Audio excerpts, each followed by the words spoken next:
Сасар лайк, возможно все. Купить квартиру? Легко. Успешный бизнес? Запросто. На работу? С комфортом. Стать фермером? Без проблем. Построить дом? Нет ничего проще.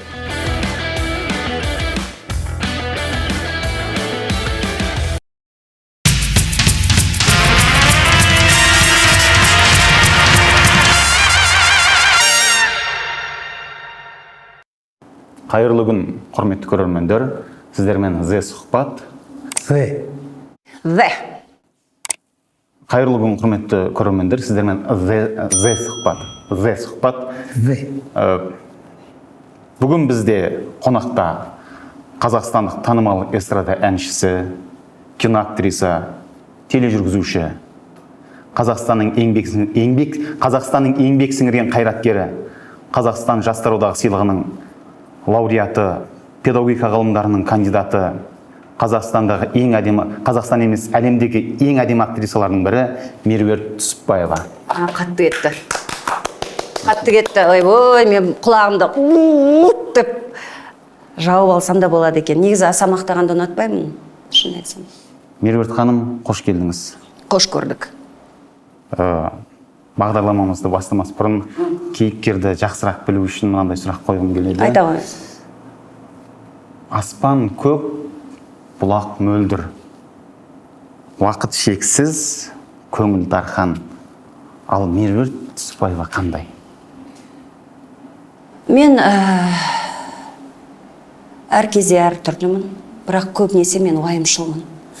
Көп адамдар менің сырт келбетіме қарап, мені суық, тәкаппар, там где-то вульгарная, где-то слишком какая-то открытая деп адамдар солай қабылдайды.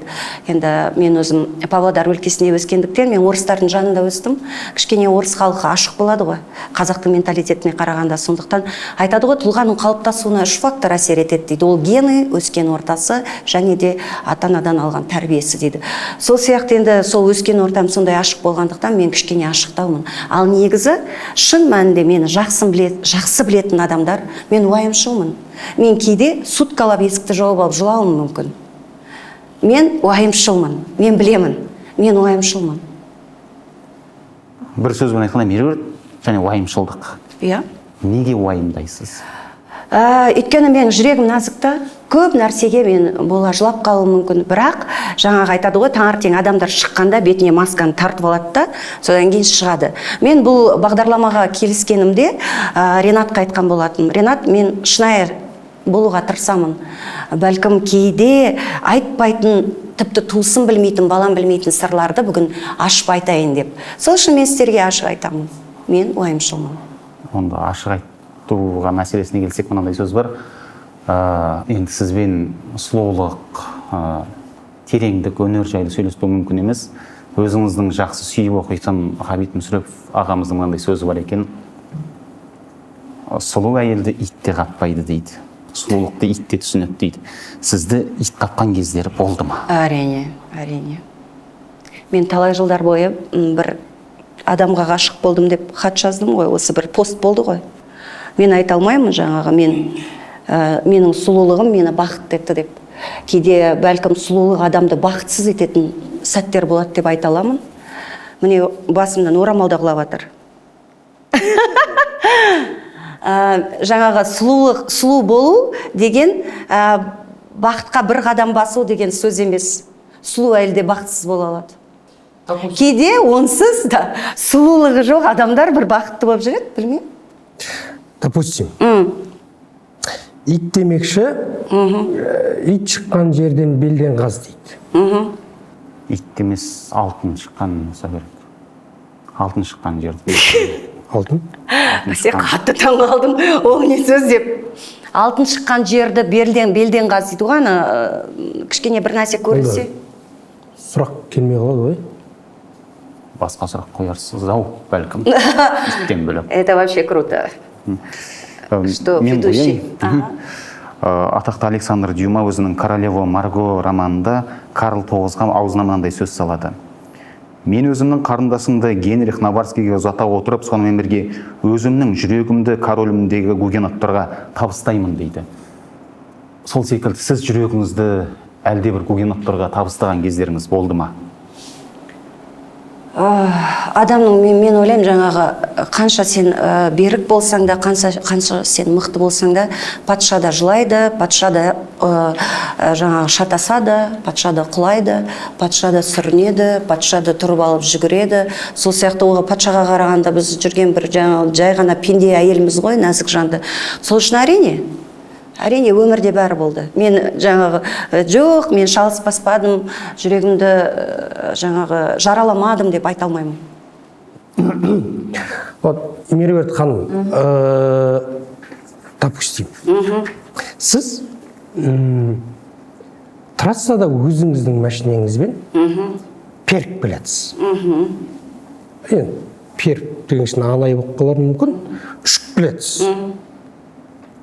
Жолдың шетінде аққу, шортан, сосын Крылов. Омар Хайям. Нет, Крылов. Лебедь, щук. Аққу, шортан, хамшаян. Да, Хамшаян жоқ. Крылов. Аққу, шортан, хамшаян төртеу болып кетті. Неге? Хам. Хам? Боже, что за у вас ведущие? Что за у вас ведущие? Что за у них IQ очень низкий? Боже мой, это же Крылов. Аққу, шортан, Мен ғой. хам үшеуі тұр. Жәке, мен Меруерт ханым тапқан секілді. Жаңағы аққу, шортан, хам, шаян, Омар Хайям.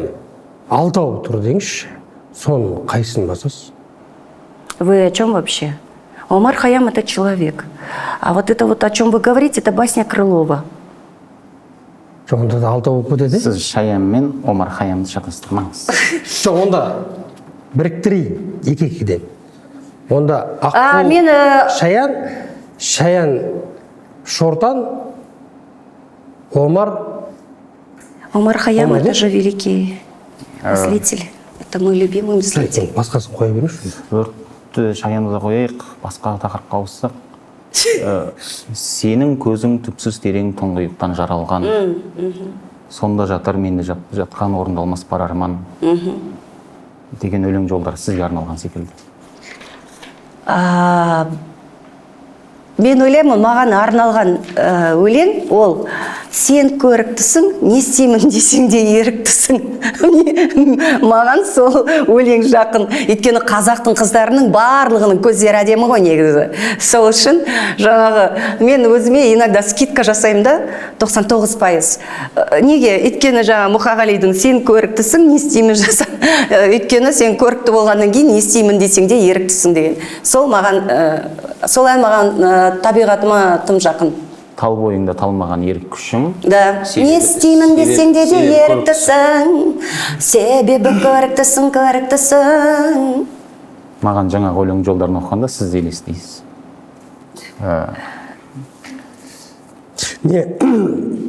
Шаян, Омар, хам, хаям болмай қалады. Өзің қоя берші. Өмір мен өлім бар болғаны екі қасқағым сәт дейді. Ал жанның сыздауы шексіз дейді Гиде Мопассан. Ну, правильно говорит, да. Сіздің жаныңыз сыздаған кездер болды ма? Ой, әрине болды. Мен ойлаймын, жаңағы ана кім айтады ғой, құдай-ау, атақты философ Иммануил Кант айтқан ғой, адам өзінің сана сезімінде өмір бойы біреуді аңсап өтеді деп. Ол жаңағы біз екеуміз, мен сізге қатты ғашық болып сол тұрмысқа шыққаннан кейін 2-3 күннен кейін елки-палки жоқ, мына болмайды екен. Мен анаған тиюім керек еді деген сияқты. Солай адамның өзінің сана сезімі негізі да. Біз енді космостан шыққан кәдімгі бір неизведанный, ешқашан жаңа шексіз нәрсеміз ғой, біз шексіз материямыз ғой, адам шексіз материя. Сол сияқты жаңағы мен ойлаймын, адам өзінің сана сезімінде біреуді өмір бойы аңсап өтеді деп Иммануил Кант айтқан, мен сол кісімен қатты келісемін. Жанның сыздағаны деген демекші енді. Сіздің кішкентай кезіңізде сыздауық шықты ма? Сыздауық не тұрса кішкентай кезінде, қазір де шығады. Сыздауық шыға береді ғой адамға. Сыздауық деген жаңағы ол шексіз нәрсе ғой. Ғажап жауап. Меруерт ханым, сіз қалай ойлайсыз, мәдениет қайдан басталып, қай жерде бітеді? Культура начинается с вешалки деген ғой, Станиславский. Ол ана вешалкадан басталады. Сен кіресің ба, например, сен үйден, любой театр, ол театр деп айтпай-ақ, любой біреудің үйіне кірдің ба, жаңағы сол аяғыңды лақтыра салдың ба, или жаңағы, білмеймін, сен өзіңмен, Құдай сақтасын, жаңа шуаш иісін алып келдің ба, оның барлығы культура, все. Сіз мен Меруерттің үйіне баратын едім деп, душ қабылдап, аяғыңызға аяқ киіміңізді сүртіп, ана жағатындарды жағып, неше түрлі аяққа арналған дезодоранттар бар ғой қазір, денеге де арналған бәрі бар. Соны бәрін дайындалып, менен бөтен иіс шықпасын деп келетін болсаңыз, ол сіз мәдениетті адамсыз. Ал егер аяғыңыз кір, батпақ, ана жерде мусорды басып, менің әп-әдемі кіреберістегі персидский коверімді бассаңыз, мен сіз туралы бүйтіп ойлап қаламын. Қандай мәдениетсіз деп. Мен білесіз бе, ер азаматтың қолдарына қараймын.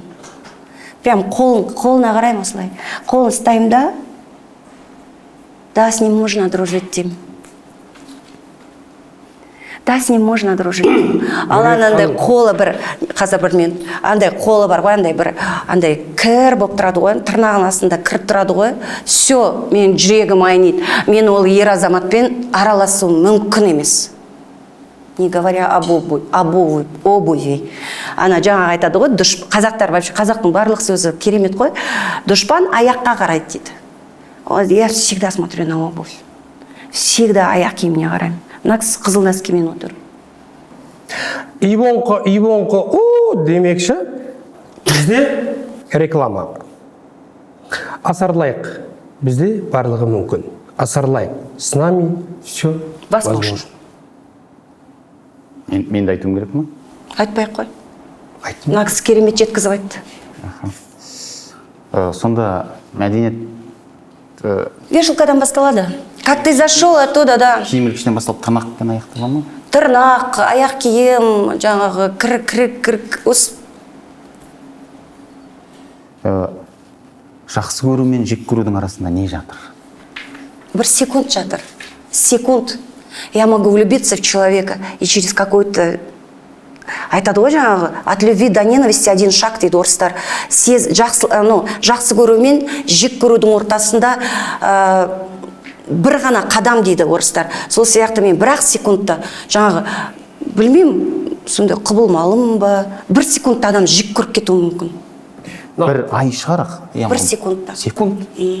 Жаңа мен сіздің қолыңызды ұстаған кезде, қолыңыздың астында кір болса, я все подумал, боже мой.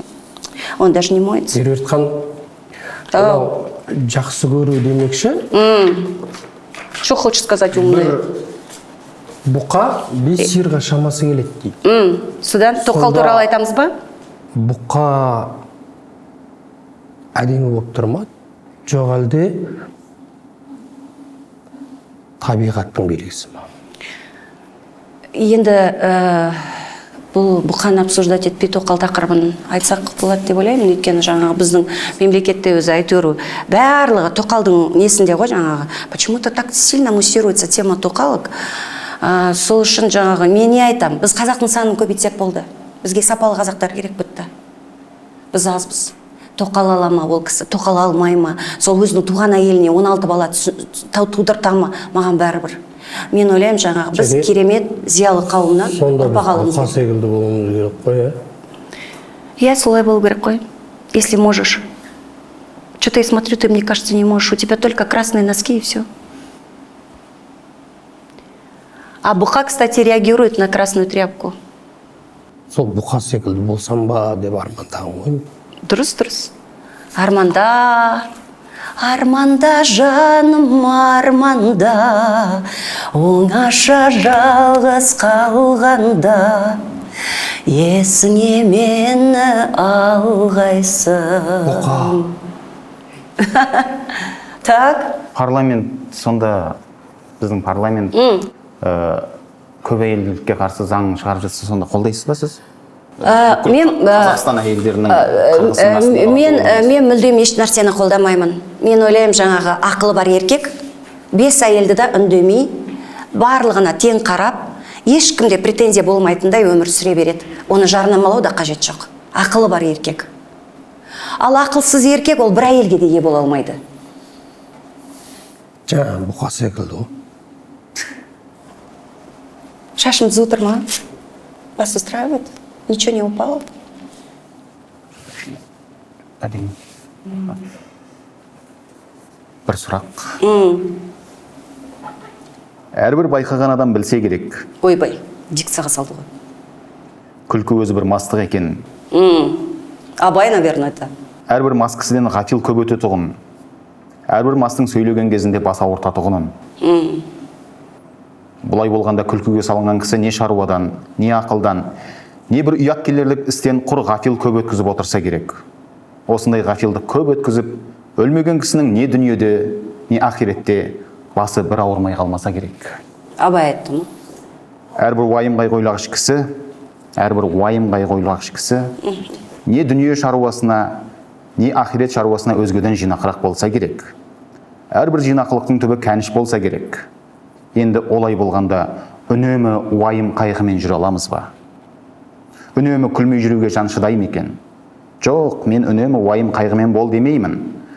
Уайым қайғысыздығыңа, уайым қайғы қылдағы, сол уайым қайғысыздықтан құтыларлық орынды харекет табу керек һәм қылу керек. Әрбір орынды харекет өзде уайым қайғыны азайтады. Орынсыз күлкімен азайтпа, орынды харекетпен азайт. Шығар есігін таба алмай уайым қайғының ішіне кіріп алып қамалып қалмақ, ол өзде бір антұрғандық. Және әрбір жаман кісінің қылығына күлсең, оған рахаттанып күлме, ыза болғаныңнан күл. Ызалы күлкі өзі де қайғы. Ондай күлкіге үнемі өзіңде салынбасаң, әрбір жақсы адамның жақсылық тапқанына рахаттанып күлсенің. Оның жақсылықты жақсылығынан тапқандығынан ғибрат көріп күл. Үйде.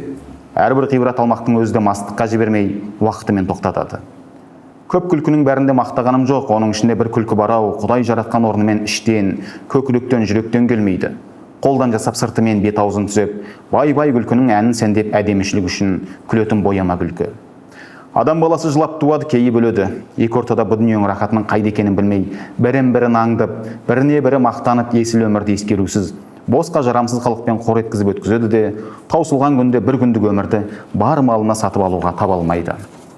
Қулық саумақ, көз сүзіп тіленіп, адам саумақ өнерсіз иттің ісі. Әуелі Құдайға сиынып, екінші өз қайратыңа сүйеніп, еңбегіңді сау, еңбек қылсаң қара жерде береді, құр тастамайды. Кімнің сөзі және Абай думы? қаншасыншы қара сөз деп ойлайсыз? Бұл 31 ме, по-моему. Я Абайдың сөзі ғой, но. Дұрыс айтасыз, Абай атамыздың 4-ші қара сөзі. 4-ші ме? Біліп жүрсін дегенім. Білет сұрақ қоюға бола ма сізге? Әрине. Шопен әлде Шуберт? Шуберт, вальсы Шуберта, да. Мен өте жақсы көремін оны. Импрессионизм немесе перфекционизм? Перфекционизм, я перфекционистка. Қалдаяқов әлде Тілендиев? Тілендиев, мен баламның аты Нұрғыса. Сол көшеге ардиге шақырдық. Өтіріктің балы немесе шындықтың уы? Шындықтың уы. Аққу немесе шортан? Аққу. Теңге или доллар? Доллар. Сылтау айту немесе көңілге қарау?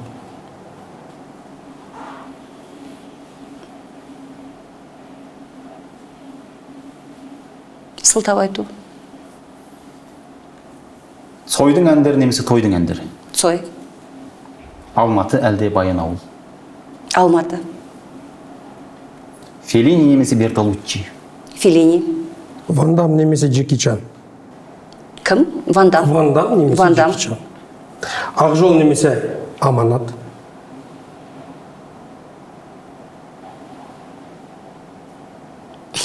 Сылтау айту секілді емес. Не смогу.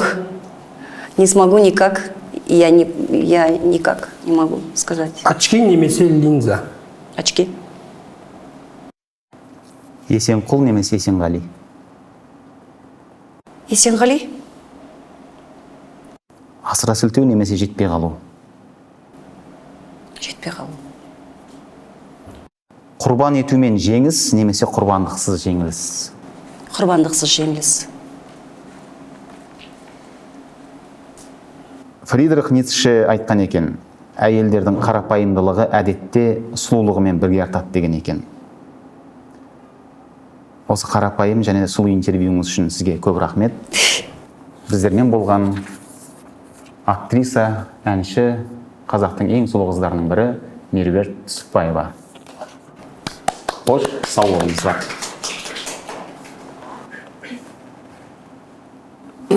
Было. жаңа жолдың шетіндегін дұрыстап алу керек еді. Вас устраивает вообще этот, что вот здесь что-то какой-то каша была, или это вы специально делаете? Қандай каш? Ну, вот это из-за вот это лебедь, щука, да рак деген. Мен шынайы жүрекпен айттым ғой. Ясно. Мен кәдімгідей осыған кастингтен өтіп келдім ғой, неге үйттіңіз? Нет, я не против. Почему бы и нет? Қазір любой формат. Мен адам баласымын ғой, кімнен кемін жаман блогерлерден қарағанда. Жоқ, жаман блогер деп байқұстарды, олар да жұмыс істейді ғой. Блогер болу деген негізі оңай нәрсе емес. Сарасы етіп жүрмін. Так, кім қайда? Ренат, режиссер почему молчит?